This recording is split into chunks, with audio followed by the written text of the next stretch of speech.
Bonjour à tous et bienvenue dans cette nouvelle vidéo sur comment on va dire créer un stage sportif. Aujourd'hui la thématique c'est la responsabilité. La responsabilité, pourquoi? Pour on va dire désigner et regarder qui sont les personnes qui peuvent être voilà, incriminées en cas de problème.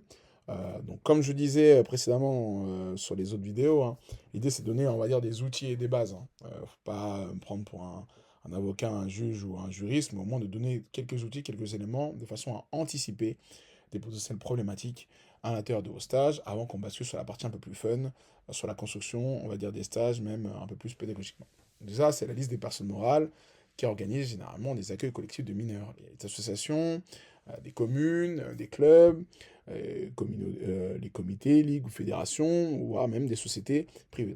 Donc, en somme, on parle ici de personnes morales qui sont organisateurs. Pour aller plus loin, l'organisateur du coup est responsable on va dire, de déclarer son accueil collectif de mineurs, ou du moins de le signaler aux autorités compétentes, le recrutement de ces encadrés, les qualifications qui seront associées, les taux d'encadrement, l'assurance et la sécurité, on va dire, au global. Parce que c'est un élément à prendre en considération. Avant de parler de l'expérience sportive, quand on est dans le sport et l'animation, on est vigilant à la sécurité. Le responsable opérationnel. Donc en gros, ce directeur de l'accueil collectif de mineurs, BFD ou DEGEPS par exemple, il peut même y avoir des équivalents parfois sur des remplacements ou autres par rapport au Master STAPS, c'est important de savoir qui sont-ils et quel type de diplôme ils peuvent potentiellement avoir. Derrière, il est responsable de quoi? De l'organisation quotidienne, on va dire du planning global, en sachant que en fonction des accueils collectifs de mineurs, il peut y avoir plusieurs types de parcours. Un parcours culturel, un parcours sportif, un parcours éducatif et scientifique. Voilà, différents éléments d'organisation et de tâches. Les plannings, l'organisation des plannings, on va dire, de chacun, le roulement notamment aussi entre les animateurs, l'affectation des animateurs, la gestion des incidents. Voilà, dès qu'il y a un problème, comment réagit-on et par quoi commence-t-on? Déjà, est-ce que l'éducateur a votre numéro pour vous appeler rapidement? Qu'est-ce qu'on peut faire? Est-ce qu'il y a une intervention urgente à faire? C'est de ça que va être responsable, on va dire, le directeur.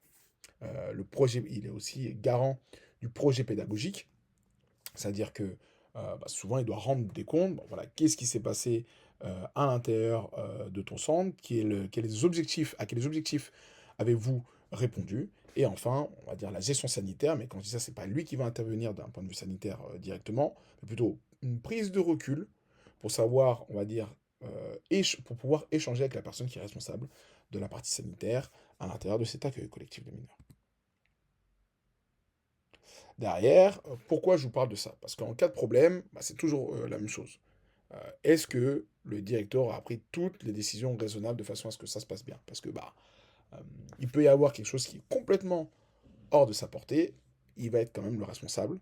Et donc du coup, à chaque fois, on va regarder est-ce que sa responsabilité pénale est engagée, avec la possibilité d'interdire son encadrement si vraiment ça allait trop loin avec des faits graves, et voire des poursuites civiles en fonction de si ça s'est engagé par rapport voilà, à la personne qui a été touchée, à l'enfant, à l'adolescent, voire même à l'adulte. Ici, il est lié à cela. Et que la structure aussi ne prend pas sa responsabilité sur l'aspect. Au niveau des encadrants, l'animateur BAFA, l'animateur sportif, éducateur sportif, des bénévoles ou intervenants ponctuels, leur responsabilité, c'est la gestion de leur groupe. La gestion de leur groupe, les consignes qu'ils ont à partager, de façon à ce qu'elles soient claires et sécurisantes, leur choix pédagogique, tout simplement pour pouvoir amener les jeunes d'un point A à un point B au fil de la semaine, d'avoir un sorte de fil rouge par rapport au contenu pédagogique, et leur vigilance sur toutes les situations, notamment les situations de déplacement d'une unité de lieu à une autre. Il s'avère que dans les stages, parfois, euh, vous vous déplacez pour aller dans un gymnase, vous vous déplacez pour aller dans un gymnase à un autre, ou pour aller effectuer un tournoi. Qu'est-ce qui se passe à l'intérieur du moment où vous êtes dans les transports? Vous avez aussi cette notion de vigilance et d'encadrement qui est super importante. Derrière, un animateur qui quitte son groupe, ça c'est une situation qui est accidentelle et qui est dangereuse. Donc pour le coup, ça ne doit même pas exister. Même si vous avez un titre à titre perso, etc., le temps qu'il y ait les enfants, peut-être les mettre en sécurité, rester proches d'eux, les mettre en groupe, de façon à ce que vous puissiez intervenir, mais vous ne pouvez pas quitter le groupe comme ça, surtout quand vous avez des mineurs en charge et à responsabilité. Derrière, si on regarde, on va dire, cette petite map, le responsable et sur les responsabilités individuelles, bah, il y a l'organisateur qui pilote, on va dire, qui chapeaute le stage sportif, il y a le directeur, l'animateur et l'enfant. Mais même si l'enfant, il a une crise de nerfs ou quoi que ce soit, même si il peut y avoir un échange effectué avec les parents, s'il lui arrive une catastrophe, bah, en fait, vous restez les responsables, les encadrants. Les encadrants restent les responsables vis-à-vis de ce qui s'est passé. Donc, il faut être vigilant. Alors, dans une entité sportive, il peut y avoir des chocs, ça peut arriver, un petit accident, mais comment on l'a géré? Est-ce qu'on a essayé de le prévenir? Et potentiellement, comment derrière on a pu échanger avec les parties prenantes de façon à ce que l'enfant n'ait pas été mis de côté. Donc c'est surtout ça, quand je vous parle de ça, auquel il faut être vigilant, et du coup être vigilant aussi à la posture des éducateurs potentiellement vous mettez sur le stage, ou que vous en tant qu'éducateur, si vous êtes sur le stage, vous dites, ok, on va être vigilant à ça et ça, par contre, sur le reste, on peut s'amuser quand même et continuer de vivre et de pratiquer sereinement avec les jeunes. Encore une fois, alors c'est vraiment pas pour pleurer dans les chaumières ou autre, mais quelles questions vont être posées si jamais il y a un problème? Alors, est-ce que l'activité collective limiteur a été déclarée? Est-ce qu'il n'y a pas de problème? Au moins, votre club est bien couvert, votre président était bien au courant, votre entité est bien déclarée aussi. Est-ce qu'il y a des soucis là-dessus ou par rapport à la ville qui vous prête les gymnases ou autre? Êtes-vous assuré? Est-ce que le dispositif que vous mettez en place est assuré? Les diplômes sont-ils conformes?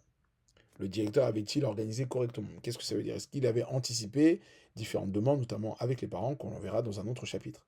Est-il potentiellement prévenu les risques? Est-ce que, par exemple, si il y avait des ballons partout dans la salle et on a demandé aux enfants de tirer dans les ballons? Bah, potentiellement, si c'était pas vraiment sécurisé, ben, un enfant qui peut shooter, un enfant qui peut se prendre un ballon fortement dans la tête, et boum, après derrière, des saignements. Bon, là, il faut être vraiment vigilant par rapport aux conséquences qu'il peut y avoir derrière. Les consignes qu'on le donne, parce qu'au-delà de la dimension pédagogique et technico-tactique, faire en sorte que les enfants se disent, ah bah si on les met des enfants dans cette situation, il faut faire attention parce qu'il peut y avoir des accidents.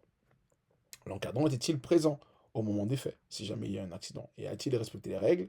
Et était-il, entre guillemets, compétent, ou du moins diplômé, pour pouvoir encadrer ce groupe-là? Voilà tout. En tout cas, ce sont des questions qui peuvent être posées au cas où il y a une difficulté, il y a un problème, que ce soit à l'intérieur de votre club, par vos dirigeants, ou même vous-même, en tant qu'éducateur sportif. Donc pour le coup, l'encadrant non diplômé, bah, qui est condamné? Bah, ça va être l'organisateur et le directeur. Si les ratios sont non respectés, bah, pareil, c'est l'organisateur. Un directeur incompétent. Donc, quand on dit incompétent, c'est que vraiment, on a essayé de le solliciter, mais il n'a pas eu les réponses adéquates vis-à-vis de la situation d'urgence en face de laquelle il a été mise. Donc du coup, particulièrement, on peut dire, ah, il est embauché par qui? Donc l'entité organisatrice va être mise à mal. Les mauvaises consignes. L'encadrant, le directeur, parce que le directeur est responsable de l'encadrant, finalement. Et l'encadrant aussi va forcément être condamné si il a mis vraiment en danger et il n'a pas vraiment sécurisé l'espace par rapport aux jeunes.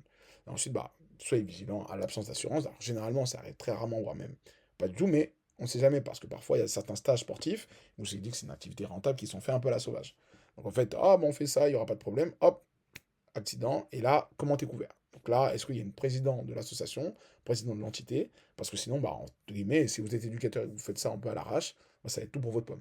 Il faut être vigilant à ça. D'où le fait de pouvoir s'assurer régulièrement. Ça coûte quelques dizaines d'euros par mois. Et pour le coup, si jamais vous êtes indépendant, et pour le coup, ça vous cause pas de problème. Alors, du coup, même si l'accident est imprévisible, que l'enfant potentiellement est fautif, le matériel aussi est en cause, la structure est toujours responsable par obligation de sécurité renforcée envers les mineurs. D'où cet aspect à prendre en considération vraiment, de se dire, aujourd'hui, quand on planifie ça, sur quels horaires on met en place ce dispositif-là? Est-ce qu'on est capable de gérer sur toute une journée? Oui ou non? Sinon, ça peut être que des demi-journées. Est-ce qu'on est capable de gérer la partie euh, repas? Auquel cas, il faudra anticiper potentielles allergies ou autres. Est-ce qu'on est en mesure de gérer les nuitées? Parce que voilà, il peut y avoir un problème chez les enfants pendant la nuit, surtout quand ils sont très jeunes. Donc, est-ce qu'on va avoir tous les outils pour pouvoir les encadrer? Donc avant de lancer ton stage, bah, et se dire, ah bah ça va me coûter, ça va nous faire tant de fichiers d'affaires, soit en prévoyant vis-à-vis de tout ça.